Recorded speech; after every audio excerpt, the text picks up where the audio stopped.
SRF Audio.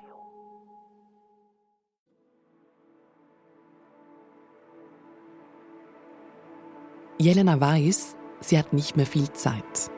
Ihr Heimatdorf Platten wird gerade evakuiert. Alle müssen raus. Sie haben 21 Minuten Zeit, um das Nötigste von zu Hause mitzunehmen. Aber Jelena ist nicht zu Hause, sondern auf einer Alp oberhalb von Platten. Jelena denkt an ihre Hühner. Und dann bin ich ins Auto eingestiegen und abgefahren. Jelena fährt die Bergstraße hinunter. Kurz vor dem Ziel wird sie von der Feuerwehr gestoppt. Und die hat mir gesagt, ich kann auch nicht mehr zurück ins Dorf. Ich muss ausfahren. Und dann hat er gesagt, nein, ich muss unbedingt noch zu meinen Händen. Die sind ja frei umgelaufen, die haben nicht mehr in den Stall getan. Und dann sie mich darum noch mal zurückgehen. Sie fährt also zurück zu ihrem Haus und sammelt die Hühner ein. Und dann habe ich die in den Stall getan und dann auch im ganzen Futterkorb ausgeleert. Ich habe gewissen, da haben die für ein paar Tage Futter. Jelena hofft zu diesem Zeitpunkt, dass sie bald wieder zurückkommen kann. Sie überlegt, ob sie noch kurz ins Haus gehen soll, um ein paar Sachen einzupacken, entscheidet sich dann aber dagegen. Sie fährt raus aus Platten.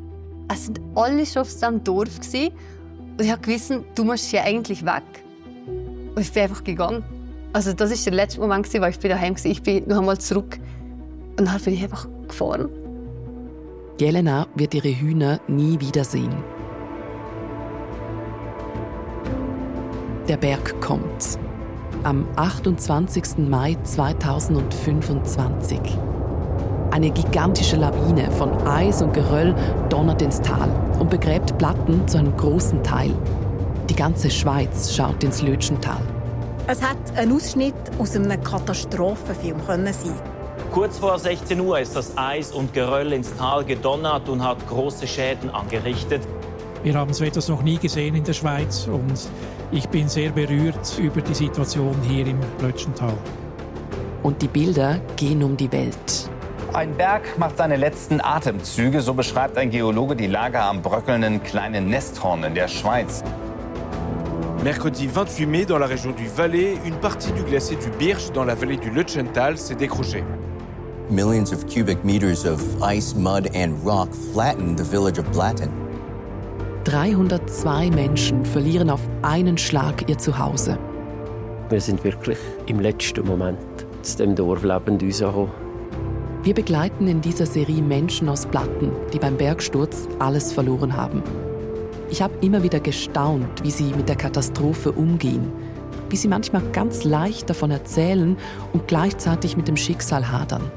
Du bist genau in diesem wunderschönen Dorf in der Schweiz gewohnt, wo einfach vielleicht weg ist. Sie erzählen uns, wie sie den Verlust ihrer Heimat verarbeiten und was der Bergsturz mit ihnen gemacht hat. Ich muss einfach sagen, seither schaue ich die Berge anders an. In diesem Podcast geht es um Dinge und Orte, die viel bedeuten und was passiert, wenn sie nicht mehr da sind. Ich glaube, das ist wie so ein Bruch in meinem Leben. Für immer und ewig wird es vor dem Bergsturz und nach dem Bergsturz geben. Und es geht um die Frage, kann ein neues Dorf, ein neues Platten das Heimatgefühl zurückbringen? Ich bin voll überzeugt. Vom ersten Moment an in der Katastrophe drin, da ist nicht alles verloren, das ist machbar. Aber wollen die Menschen überhaupt zurück? Und wenn es ein neues Plateau gibt, das alles, was wir hatten, das gibt es einfach gar nicht mehr. Und doch gibt es die, die unbedingt zurück wollen. Wir wollen da sein, bis wir sterben, hier im Friedhof, wo unsere Vorfahren noch sind. Aber je länger wir darüber sprechen, desto mehr Zweifel kommen auch zum Vorschein.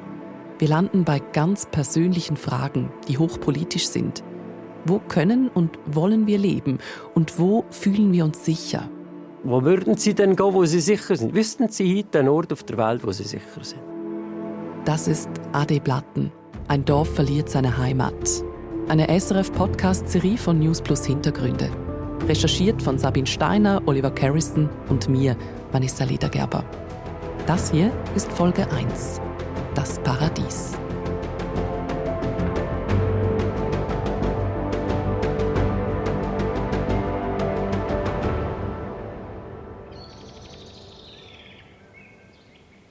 Es ist so eine Sache mit dem Paradies. Alles ist friedlich und schön, ein Ort, der wie für dich gemacht ist. Alles ist gut, bis du irgendwann raus musst. Für Jelena heißt dieses Paradies Blatten. Ein Bergdorf ganz am Ende des Walliser Lötschentals, zwischen Wiesen und Wald und Berghängen, ruhig und idyllisch. Ein Dorfladen, eine Kirche, Holzhäuser und Wanderwege, stündlich ein Postauto. Auf der Karte ist die Gemeinde Blatten riesig, sogar größer als die Stadt Zürich. Das meiste davon ist unbebaute Natur. 302 Menschen leben hier. Eine von ihnen ist sie mit den Hühnern. Ich bin Jelena Kalbermatten. Ich bin 23-jährig und ich bin auf der Plateau aufgewachsen und habe euch bis am 28. Mai auf der Plateau gewohnt. Ich habe als Radiojournalistin gearbeitet. Bei einem Walliser Privatradio. Und im Winter bin ich Teilzeit-Skilehrerin. Jelena hat einen wachen, freundlichen Blick. Sie hat blaue Augen und hellbraune Haare. Die Haare, die fallen ihr so lockig über die Schulter. Und sie trägt sportliche Outdoor-Kleidung. Und immer wenn sie spricht, frage ich mich, ist sie wirklich erst 23 Jahre alt? Die meisten Menschen, die mich kennenlernen, würden mich älter schätzen wollen, als ich bin. Ich glaube, ich wirke recht reif. Aber ich bin es eigentlich nicht. Aber es wirkt so. Ja, absolut, ja. Übrigens, am Anfang habe ich Jelenas Lötschentaler Dialekt gar nicht mal so gut verstanden. Der Dialekt klingt etwas anders als das restliche Walliser Deutsch. Ich musste mich erst irgendwie dran gewöhnen und mit der Zeit ging es dann aber ganz gut. Jelena erzählt von ihrer großen Liebe, mit der sie alt werden möchte, von Blatten, von ihrer Wohnung im obersten Stock eines Mehrfamilienhauses ganz am Rande des Dorfes, dahinter Wiesen, Wald und das Gebirge. Sie lebt hier mit ihren Eltern und ihren 2 jüngeren Geschwistern, einem Bruder und einer Schwester. Geborgenheit war das für mich eigentlich immer. Wenn ich daheim war, habe ich mich eigentlich immer... Ja, das ist ja so ein safe place. Ein bisschen gewesen. Und ihr Lieblingsplatz in diesem Safe Place ist der eigene Garten. Jelena ist gerne bei ihren Hühnern, pflückt Kräuter. Es riecht nach Pfefferminz und sie hört das Rauschen der Lonza, dem Bach, der mitten durchs Dorf fließt. Das ist schon, ja, das Paradies gewesen. Jelena ist schon als Kind viel draußen in der Natur, zusammen mit Nachbarskindern. 10 Kinder aus 3 Häusern. Wir sind immer als ein bisschen Geschwister aufgewachsen. Und wir hatten zwischen den Hinschräumen also einen Rasen gehabt. Und weil wir 10 Kinder waren, die Eltern haben sich immer zusammengetan. Jeder hat einen Teil daran gezahlt. Und dann haben wir da zum Beispiel ein Trampolin gehabt, wir hatten einen Sandkasten, ein Gartenhäuschen. Jelena und die Nachbarskinder sind ständig zusammen auf diesem Rasen vor dem Haus, wenn sie sich nicht gerade gegenseitig disziplinieren. Aber zum Beispiel, wenn sie alle zuerst die Hausaufgaben machen. Und dann hat man einfach jeden Tag gemacht. Oder wenn wir am Samstag, am Abend, haben gespielt und die Glocken sind alle aufgegangen, sich zwei gemacht. Alle zusammen mit Mess. Nach der Messe haben wir wieder weiter gespielt. Und dann hat das gar keine Diskussion gegeben, weil sie einfach alle haben gemacht. Und Zeit zum Spielen bleibt trotzdem genug. Im Winter haben wir Iglu-Gebäude. Wenn wir älter sind, haben wir im Wald 2 Bäume gehabt. Nachher irgendwann haben wir angefangen zu shooten. Wenn jetzt die Shooten ist vergangen, haben wir angefangen Volleyball zu spielen. Also nur in der Lehre sind wir nach dem Arbeiten vorne Volleyball spielen, fast jeden Abend im Sommer. Jelena kriecht jetzt nicht mehr in Iglus und klettert auf Baumhäuser. Sie spielt Volleyball in der Abendsonne und macht eine Lehre als Kauffrau in Brieg. Später arbeitet sie in einem Hotel in Leukabad an der Rezeption. Und dann entdeckt sie den Journalismus und wird Radiojournalistin in Visp bei Radio Rotu. Zusammengezählt haben die 80 Content-Creator auf Instagram, YouTube oder TikTok über 100 Millionen Follower. Sie sind von Schweiz Tourismus. Jelena ist ein neugieriger Mensch, probiert viel aus, aber etwas bleibt konstant. Ihr Wohnort, Blatten. Auch als Erwachsene kann sich Jelena keinen schöneren Ort zum Leben vorstellen. Also ich war eigentlich immer mega begeistert von Plateau. Nein, also es gibt wirklich keinen Nachteil. Also ja, was halt so ab und zu war, hey, es hat so 2, 3 gegeben, die einfach mega viel am Fenster waren. Also du bist einfach halt wie nicht so anonym gewesen. Aber das ist aber etwas, was mich nicht so gestört irgendwie. Und vielleicht halt, dass du ein bisschen eine Abgeschiedenheit hast. Aber das hat mir eben immer gefallen. Für mich hört sich das schon ein bisschen nach Kitsch und Klischee an, ehrlich gesagt. Aber für Jelena scheint das wirklich so ein Bilderbuchleben zu sein. Im Winter dreht sie jeweils noch vor der Arbeit ein paar Runden auf ihren Langlaufski. Im Sommer läuft sie manchmal den Berg hinauf und duscht direkt in der Natur unter einem Wasserfall.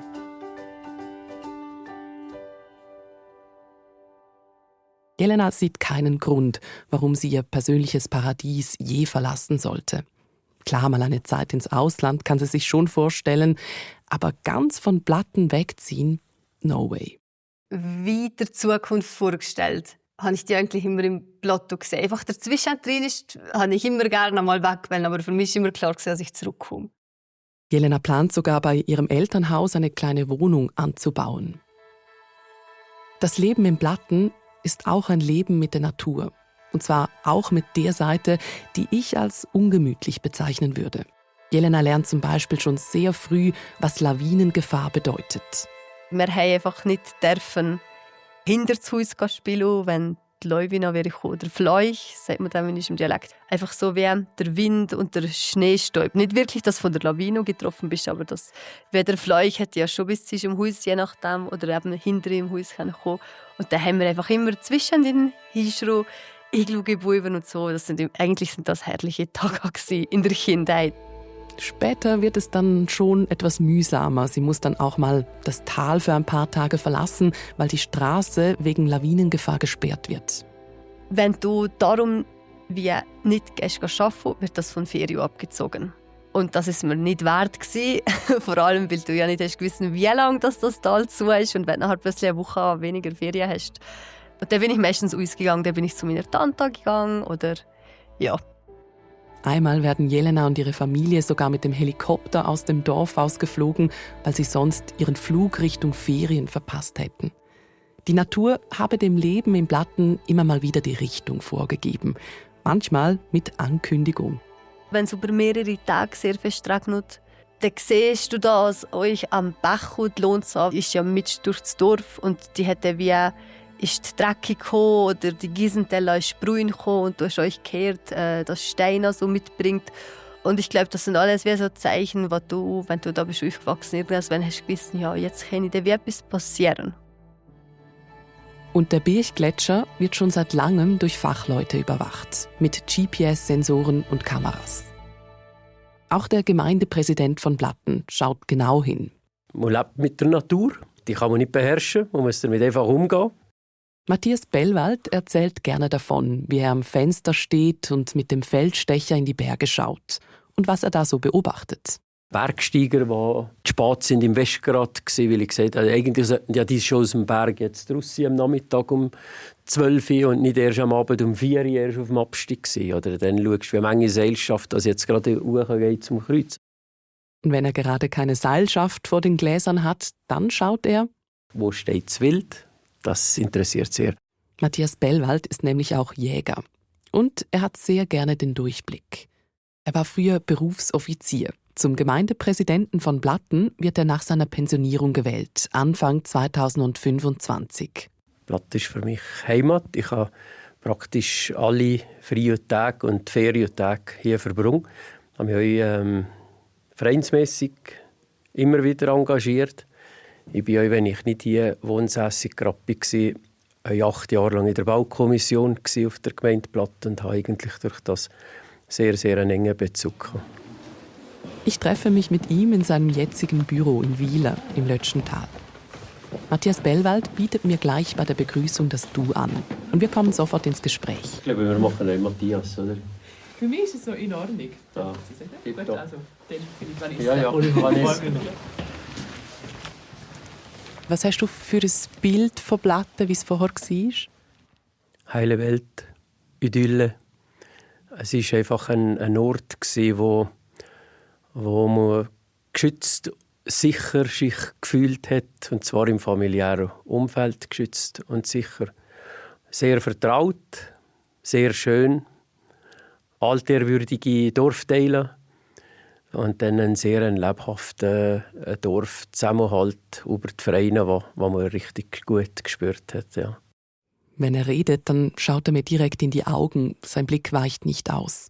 Ab und zu passiert es uns, dass wir im Gespräch ins Sie zurückrutschen, immer dann, wenn wir über seine Rolle als Gemeindepräsident sprechen oder wenn ich kritische Fragen stelle. Dann wird er distanzierter, kontrollierter. Über seine persönlichen Erinnerungen hat er in Interviews bisher kaum gesprochen. Er hält das Private lieber privat. Aber jetzt kommt Bellwald ins Erzählen. Er spricht über seine Beobachtungen mit dem Feldstecher, wie er im Mai 2025 am Fenster steht und bemerkt, dass sich da oben am Birchgletscher etwas verändert. Der Feldstecher ist dann gebraucht worden, für den Berg genau anzuschauen, den Gletscher anzuschauen. Gibt es Rissbildungen, gibt es neue Spaltenbildungen und vor allem, ob vorne in dem Schneefeld vor dem kleinen Nesthorn, ob da Ausbrüche sind. Das hat natürlich sehr interessiert, weil da sind wir sehr alert gewesen, wenn wir da vorne drauf Ausbrüche gesehen hätten, weil wir gewusst haben, dann ist es dann wirklich brandgefährlich. Und dann wird es tatsächlich gefährlich. Es bricht Fels ab am kleinen Nesthorn. Das Geröll landet auf dem Birchgletscher und reißt einen kleinen Teil davon mit. Ich hatte einen Rückauflug in diesen Berg zum Gletscher her und dann ist schon irgendwie aktiv geworden, da stimmt etwas nicht.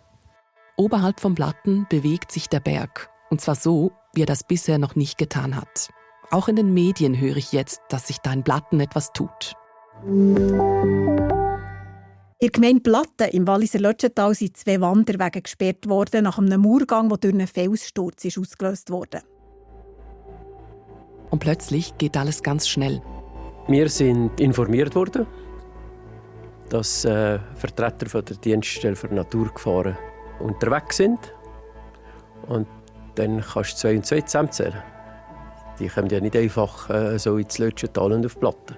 Haben wir schon vermutet, dass irgendein Zusammenhang hat mit den Beobachtungen, die wir vorher gehabt haben. Ein Teil des Dorfs soll noch am gleichen Tag evakuiert werden. Es ist der 17. Mai 2025, ein Samstag. Die Info muss jetzt schnell zu den Leuten.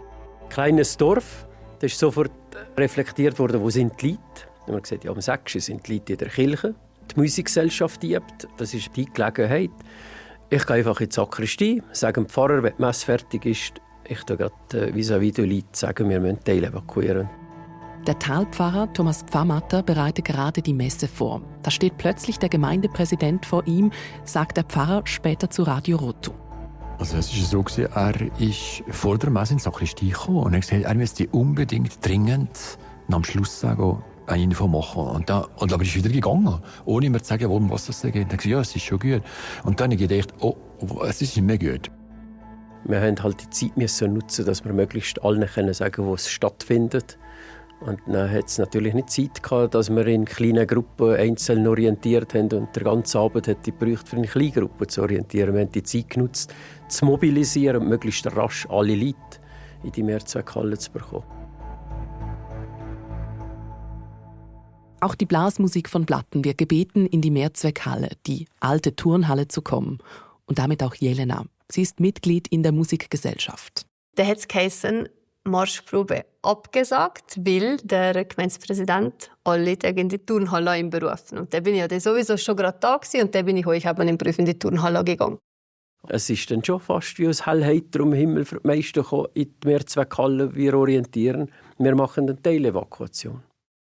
Dann hat er das da gesagt und er war schon gerade so still gewesen. Und sobald das hätte angefangen zu reden, hat er aber das Wort ergriffen und gesagt, kein Grund zur Panik, das ist einfach eine vorsorgliche Massnahme. Der hat in aller Ruhe jetzt packen und dann nachher abmelden. Und es ist von Anfang an, ist alles so klar geregelt gewesen, dass wirklich nie Panik war. Ein Viertel des Dorfs wird evakuiert. 16 Feriengäste und über 92 Plattnerinnen und Plattner müssen das Dorf verlassen. Jelena und ihre Familie gehören nicht dazu. Sie aber schon. Ich bin Nicole Kalbermatten, Mama und Präsidentin von der MGV der Alpplatte. Das ist die Blasmusik, in der auch Jelena mit dabei ist. Kalbermattens gibt's viele in Platten. Jelena und Nicole sind auch entfernt verwandt, sie sind gut Cousinen. Nicole ist 36 Jahre alt, hat braune Haare. Beim Gespräch hat sie die Ärmel ihres Strickpullis nach hinten gekrempelt. Im Dorf ist sie bekannt als eine, die anpackt.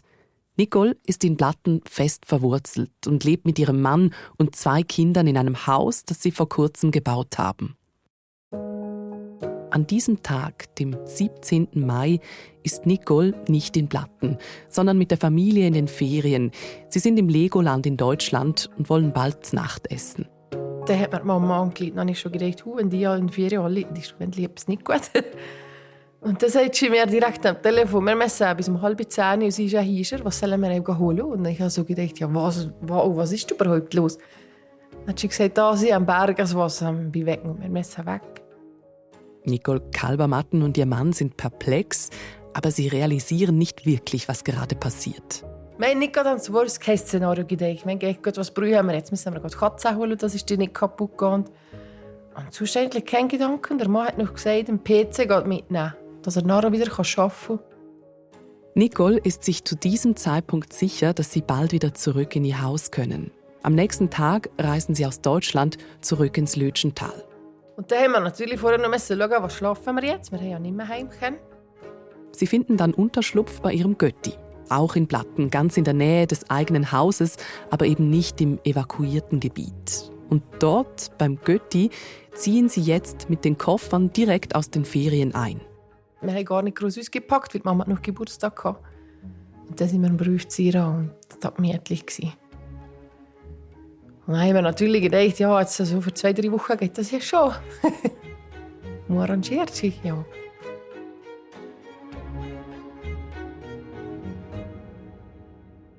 Für eine kurze Zeit anderswo wohnen. Darauf stellen sich die Leute ein, die ihre Häuser verlassen mussten. Das Worst-Case-Szenario ist schlicht noch kein Thema. Auch nicht bei Jelena. Die Gefahr kommt irgendwie gar nicht bei ihr an. Auch nicht, als sie am nächsten Tag bei einer Medienkonferenz Bilder sieht, wie sich der Berg bewegt. Ich habe das immer mega gerne gemacht, über Naturereignisse berichtet. Und ich war da so in meiner Funktion drin, dass das wie gar nicht bis zu mir ist gekommen, ey, es geht um dich selber hier, Jelena. Das ist irgendwie einfach nicht passiert. Jelena bleibt vorerst unbesorgt, ist in dieser Situation dann doch mehr Journalistin als Blattnerin. Mulmig wird es ihr erst, als sie am Tag darauf eine Nachricht von einem Journalistenkollegen bekommt. Es ist Montag, der 19. Mai 2025. Jelena ist gerade im Garten bei ihrem Elternhaus. Sie lässt ihre Hühner aus dem Stall und sammelt Kräuter. Und dann habe ich ein WhatsApp bekommen, das Nesthorn bewegt sich schneller. Und dann bin ich habe da alles liegen, beim Muif gesäckelt in unsere Wohnung und habe der Mama gesagt, der Berg bewegt sich schneller, ich gehe im Beruf. Und ich habe ja noch gefragt, ob sie mitkommen und sie hat gesagt, nein. Und nachher bin ich einfach in das Auto eingestiegen. Ich bin wie wild da im Beruf gefahren. Also es ist ein Wunder, dass ich keinen Verkehrsunfall angebaut. Und nachher bin ich im Beruf eben auf die Alpen, wo man Uber dran sieht. Und habe eigentlich da gefilmt. Ich habe Videos in die Pomona geschickt, ich habe Live-Schaltungen gemacht. Pomona, das ist das Walliser Newsportal, auch das Lokalradio gehört dazu. Jelena postet zum Beispiel Videos. Sie zoomt ganz nah ran und kommentiert. Also das ist jetzt der aktuelle Blick, den wir momentan haben vom Telli aus. Von der Tellialp aus sieht sie schneebedeckte Gipfel und direkt gegenüber das Birtschorn. Fast 4000 Meter hoch, ein ikonischer Berg, man sagt die Königin des Lötschentals. Ich weiß nicht, ob man das auf dem Video hört, aber in echt hört man das her, die Rollo die ganze Zeit. Und dieses Geräusch macht Jelena Angst. Es ist zwar schönes Wetter, blauer Himmel und klare Sicht, und trotzdem ist die Situation bedrohlich. Wenn man weiss, wie es gestern ausgesehen hat, sieht man, dass da noch mal klar recht viel Felsen ist abgebrochen. Etwas unterhalb des Birtschorns schwebt ein weißer Schleier, eine Staubwolke über dem Gletscher. Momentan hat sich der Staub gerade wieder gesenkt. Da sieht man, dass da oberhalb vom Gletscher sich jetzt das Gestein hat gestaut. Und das ist halt auch ein bisschen das Problem, wenn nachher irgendwann der ganze Gletscher geht.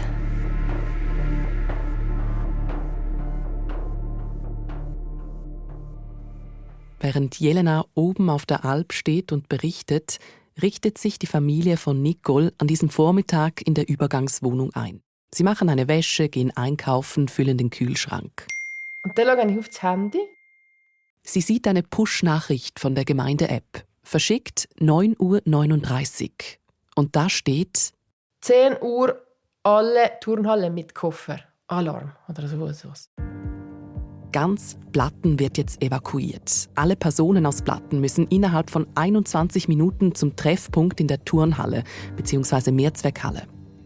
Meine erste Reaktion war wirklich so, soll das ein Witz sein? Du bist gerade so aufgestanden, also bist gerade dich neu organisiert und dann kommt die Nachricht. Dann liegt ich meinen Mann an, hast du das gesehen? Soll das ein Witz sein? Und dann sagt mir, das ist sicher kein Witz, er käme gerade. Er war noch gerade oben im Dorf. Und dann habe ich eigentlich nur noch eins. Ich habe schnell die Koffer wieder zu. Zum Glück haben wir nicht viel ausgepackt. Das Wichtigste war mir das Plüschtier von meinem Sohn. Weil ohne das schläft er nicht. Ich gesagt, das muss unbedingt mit. Und dann bin ich über zur Oma und zum Opa und habe gesagt, so, wir müssen alle gehen. Und dann kommt natürlich mein Grosspapa. Er hat eine Runde für ihn gemacht. Er geht nie noch mehr. Und dann habe ich ihm gesagt, jetzt gehen wir alle gehen. Du hast die Schuhe an, die Jacke an, wir müssen gehen, Opa. Er kommt nie noch.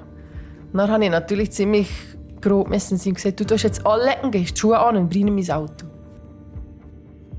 Dann habe ich noch Medikamente gesucht, nicht gefunden. Ich habe gewusst, die sind immer auf dem Küchentisch. Dann habe ich der Mama, die oben noch hat, für Ski gepackt, gehört, was sind die blöden Medikamente, immer liegt ein Schirmhand, wenn man sie braucht, ist nicht da. Und dann sagt man, die haben sie eingepackt. Und gesagt, ja, dann sag doch mir das, ich suche die hier seit Minuten. Und dann habe ich endlich mit mir und Not Oma, Opa und Brian das Auto. Die Kinder waren zum Glück schon drin. Dann sind wir in Brian eigentlich vorbereitet. Und dann heiratet man da so einen von der Feuerwehr, die Grosstante daneben, die kommen nicht aus dem Haus. Dann bin ich in einem Speed über zu diesem Häuschen, zur Portin. Und dann gesagt, in 5 Minuten komme ich dich holen und mache dich zu Weg. Und dann ist sie euch genau so ein bisschen Oma, ja, was soll ich denn? Und ich habe keine Ahnung, was muss ich denn mitnehmen? Dann hat er einfach gesagt, nimm das Nattel mit, Medikamente, wenn du hast, und alles andere kann man kaufen. Und dann bin ich oben an der Turnhalle, und das ist etwa so 5:10 Uhr, habe ich auf die Tür geschaut, ich war schon zu Hudelzfetzen. Und nachher kommt eure Nachbarin Inga mit der Katze, und dann ist mir einfach mal sicher, und ich ist Haustier. Kein Gedanke an unsere Katze, gell? Und ich habe unsere Haustier, das heisst, die ist 12-jährig und das andere 8-jährig. Und ich habe gesagt, und ich gehe hier nicht weg ohne meine Katze. Ich lasse sie nicht hier einfach in der Wohnung kaputt gehen. Und dann habe ich da gerade kurz mit meinem Mann diskutiert und hat mir gesagt, du darfst hier hören, ich gehe jetzt dich holen. Und man hätte ja eigentlich nicht mehr ins Dorf sollen, aber ja, was man nicht alles macht, so in dieser Minute.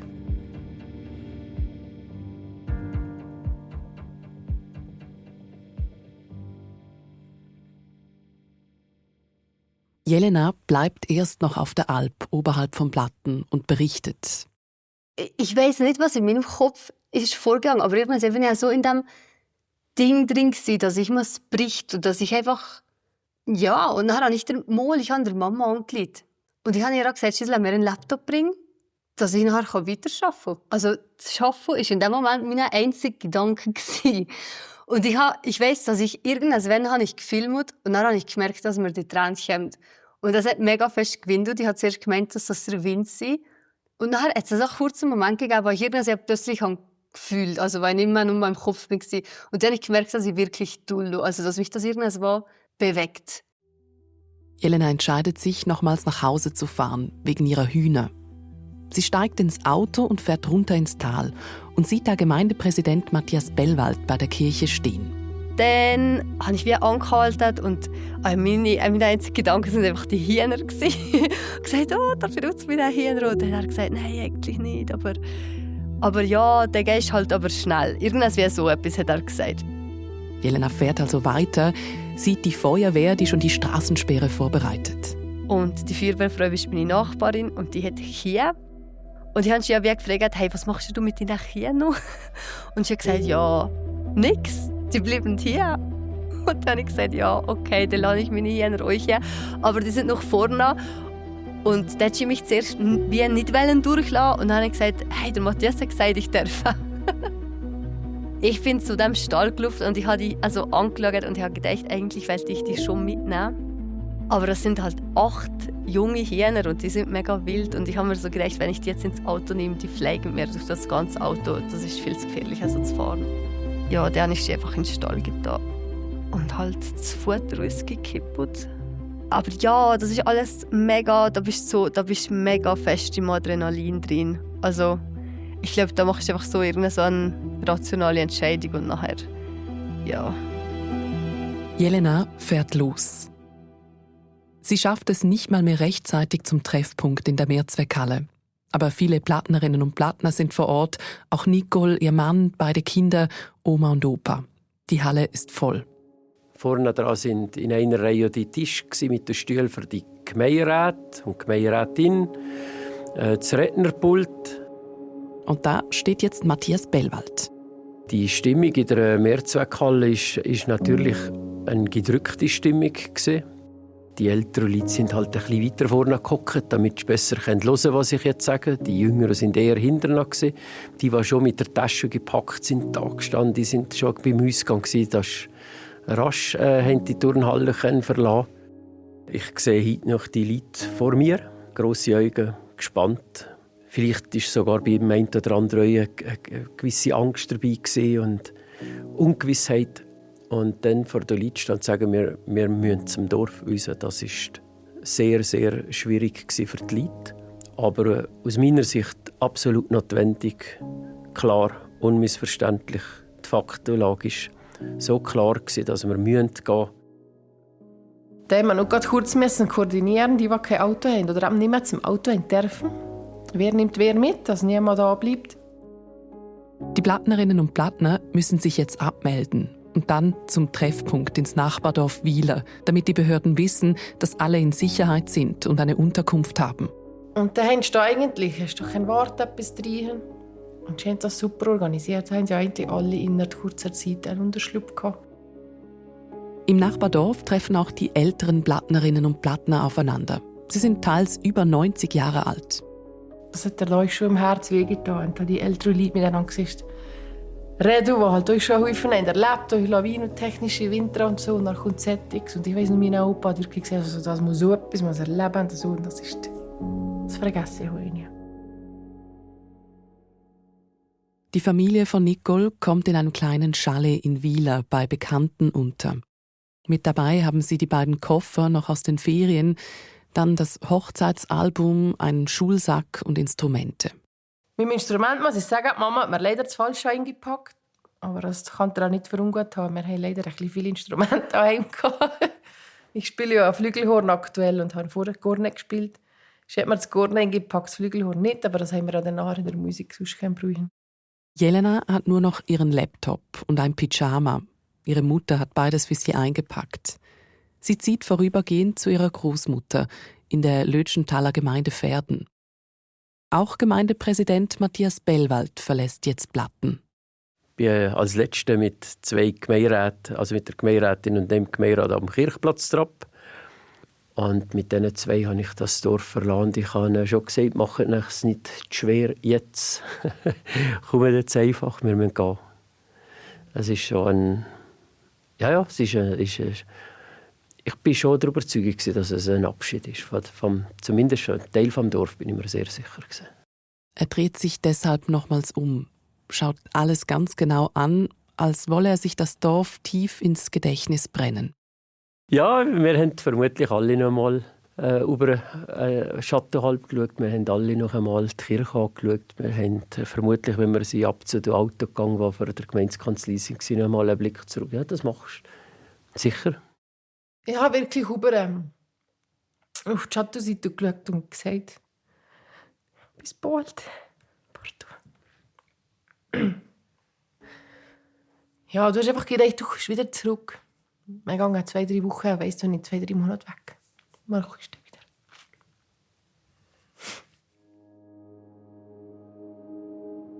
Für die Menschen aus Platten beginnt nun die Zeit des Wartens und des Hoffens, dass es am Ende vielleicht doch nicht ganz so schlimm kommt, dass das Dorf unbeschädigt bleibt und es höchstens zu kleinen Abbrüchen kommt.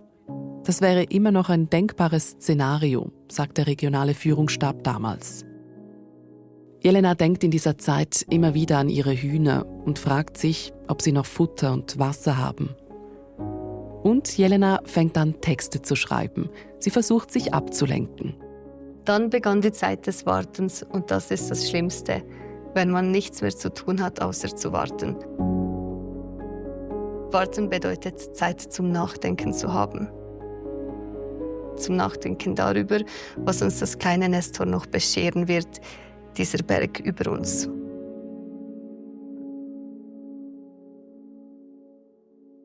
Einige Tage später, am 28. Mai 2025, ruft der Kanton Wallis die besondere Lage aus.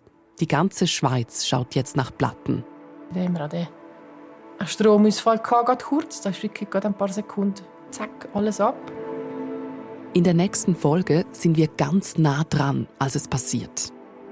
Und der Kollege hat einen Livestream auf dem Natte gehabt. Das ist natürlich drauf geblieben. Der ist wie mir geguckt und dann hat er sofort gesagt, jetzt kommt's. Der Gemeindepräsident Matthias Bellwald steigt direkt nach dem Bergsturz in den Heli. Und am Abend spricht er das aus, was viele aus Platten noch gar nicht realisieren können. Das Unvorstellbare ist heute getroffen. Wir haben praktisch das sichtbare Dorf verloren. Wie die Menschen aus Platten diesen Katastrophentag erlebt haben, was sie durchmachten und wie sie sich gegenseitig stützten, das hört ihr beim nächsten Mal. Also es ist wirklich so abwechslungsweise. Hat eins geduldet und das andere getröstet und dann hat das andere wieder geduldet und jetzt getröstet. Und eigentlich der einzige Trost, was du hattest, war ja, dass wir alle noch da sind. Das war Folge 1 von AD Platten. Ein Dorf verliert seine Heimat. Eine SRF-Podcast-Serie von News Plus Hintergründe. Wenn ihr Leute kennt, die diese Serie unbedingt hören sollten, dann schickt diesen Podcast doch weiter. Erzählt beim Zmittag davon oder teilt ihn auf Social Media. Danke dafür. Wir freuen uns auch über Feedback. Schreibt uns gerne eine Mail an newsplus@srf.ch. Recherche Sabine Steiner, Produktion Oliver Carrison, Mitarbeit Lea Sager und das Team von SRF Recherche und Archive. Sounddesign Michael Studer und ich bin Vanessa Ledergerber. Die nächste Folge gibt's in einer Woche auf allen Podcast-Plattformen und schon jetzt auf srf.ch/audio.